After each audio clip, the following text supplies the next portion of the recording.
Կառավարությունը հայտարարեց վեթինգ, այդ բառը ինչ որ ալերգիաներ է մեծ առաջացնում։ Հիմա պարզվում է ալերգիան անցել է այնպես, որ վեթինգը դարձել է նրա կառավարության առաջնային նպատակը։ Սահմանադրության ընդունումից հետո բոլոր դատավորները դառնալու են դատավորի ժամանակավոր պաշտոնակատար եւ բոլորի բարեվարկությունը ենթարկվելու է ստուգման։ 8 տարի շարունակ դատավորներին զտելու, լյուստրացիայի ենթարկելու մասին խոսող ԿՊԱ-ական պաշտոնյաները 8 տարի անց էլ այդ գործը պարզվում է դեռ նոր պետք է սկսեն։ Վարչապետը կարող է դատանում հանգիստ պարտ բազմաթիվ այդպիսի գործեր կան կամ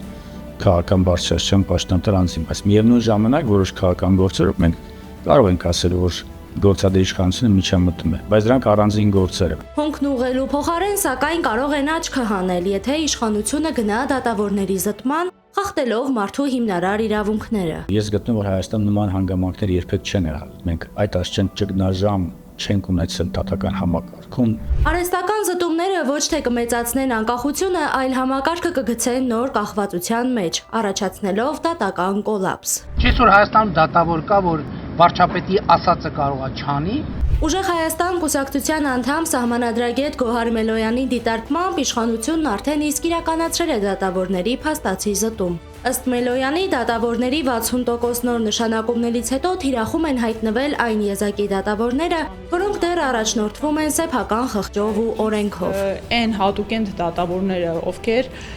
ոչ թե իմ խոսքերով, այլ հատուկ գնահատման HELP համակարգի միջոցով բարձրագույն վարկանիշներ ունեն եւ իրենց թույլ են տալիս չակերտավոր այս իրականության պայմաններում ճոխություն առաջնորդվել իրենց խղճով, համոզմունքներով եւ օրենքներով, հայտնվում են առաջնային թիրախում եւ բարձրագույն դատական խորհուրդը, որը ըստ էության պետք է մեր սահմանադրական նշանակությամբ հանդիսանար այն վահանը, որը կպաշտպաներ դատավորներին ու կերաշխավորեր նրանց անկախությունը,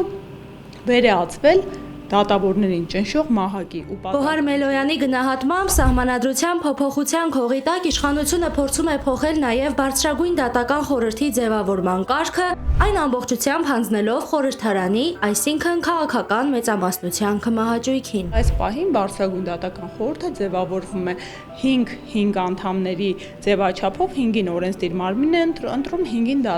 դատավորների ընդհանուր ժողովը։ Ու այս դժվար պայմաններում քիչ թե շատ անկախ մնացած արդեն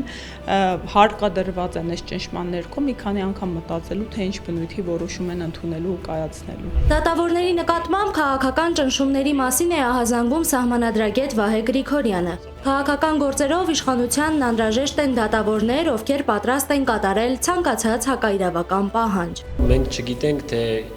ինչ է կիրառվելու որպես վեթինգ, ակնհայտ է, որ սա ընդ որում արդեն երրորդ անգամ հնչեցված խոստումն է, որը չի իրականանա, որովհետև վեթինգ բառի ծագումնաբանությունը ուղղակի նշանակում է խորքային, մանրակրկիտ, մանրազնին ուսումնասիրություն, եւ այդ խոստումը հնչել է 2018 թվականին, 2021 թվականին, եւ դրա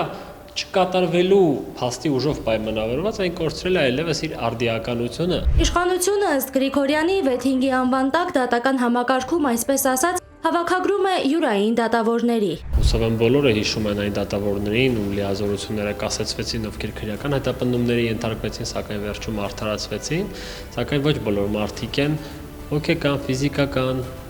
տնտեսական, սոցիալական տեսանկյուններից պատրաստ զրկանքներ կրել։ Այսպիսով տարիներով հետաձգված վեթինգը սպառնում է դառնալ դատարանները վերջնականապես քաղաքականացնելու գործիք։ Փորձագետները ահազանգում են արհեստական զտումներն ու բարձրագույն դատական խորհուրդն իշխանությանը ենթարկելը համակարգը տանելու են կոլապսի։ Բարեվարկության ստուգման անվան տակ ոչ թե արդարադատությունն է առողջանալու, այլ անկախ դատավորներն են փոխարինվելու յուրայիններով։